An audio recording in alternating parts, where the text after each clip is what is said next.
My pleasure. My name is Fernando Villariño. I'm Associate Director of the Computer Vision Center and also Associate Professor at the Universidad Autónoma de Barcelona. My expertise is artificial intelligence. I am head of the Quantum Machine Learning Group at the Computer Vision Center, and I'm teaching machine learning, open innovation, and social innovation at UAB, both in the degrees of artificial intelligence and social innovation.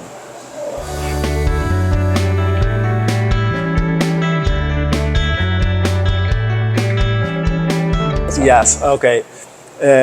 We call it an ephemeral city because it actually is something ephemeral, something that appears and disappears, right? In a music festival, it has to be mounted in 1 week and probably unmounted in 2-3 days, right? In the meantime, things happen. And these things have to do with artificial intelligence. They have to do with, for instance, the logistics of the food, the access control. It has to do also with the mobility patterns that are happening within the festival. And of course, it has to do also with the creativity and the music and the images that are happening there, but with the data as well.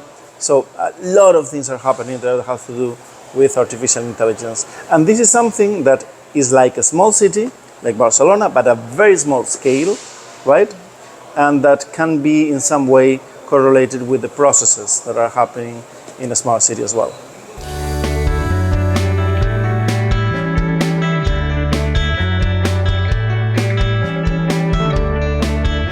Good.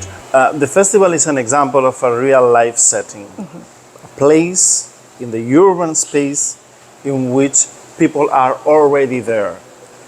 So this concept of experimentation space helps us to have different layers, not only the real life setting, but also the layer to create the artificial intelligence systems, the layer of connectivity and data spaces, and also, very important, the way in which these artificial intelligence systems are being adapted to the regulatory framework.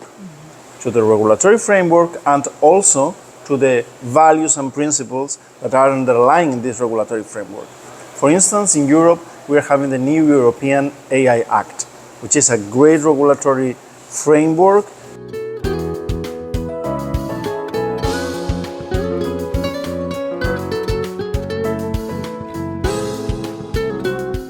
In which it is expected to identify which are the risks of the systems that are going to be in the market, right? For some systems, those that are having the higher risks, it is explicitly necessary to have a compliance with the regulations. For the rest, you need transparency.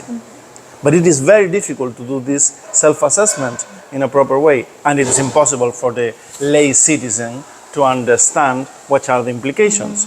So the only hope that we have is to do it by doing it. It's to experiment in these real-life settings, such as a street or a hospital or a live festival, and to integrate the citizens that are already there into the innovation processes, with the hope that by doing that, we are going to start learning also the consequences of these new frameworks. So it's not only about learning the law, it's about learning which is the innovation that is possible, what we are ready to accept or not. And when we're having that from different citizens and stakeholders, we can collect this information and elevate recommendations. These recommendations, elevated to the policymakers, will be based on evidences, which is the things that are happening into these places. And I think that this is the strong point.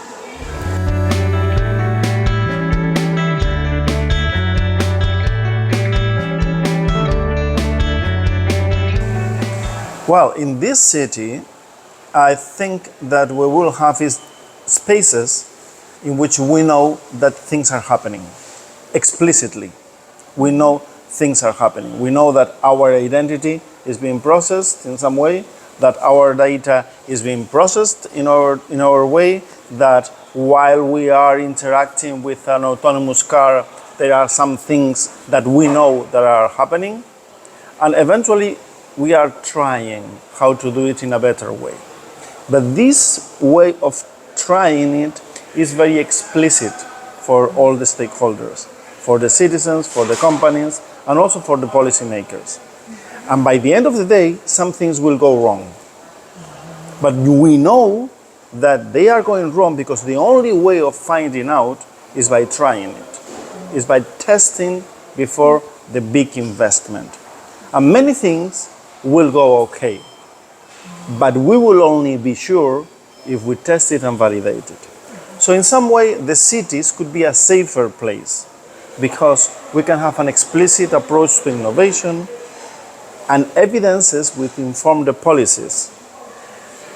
And artificial intelligence, I think that it is an excellent technology to try this because it has been so quick, the integration and the adoption of the new systems of artificial intelligence, that it provides a very good scenario for the validation of the hypothesis. I really perceive that in the future we will identify more and more places in which we can be safer because we can be protected and we can understand which are the implications, being part of the innovation process.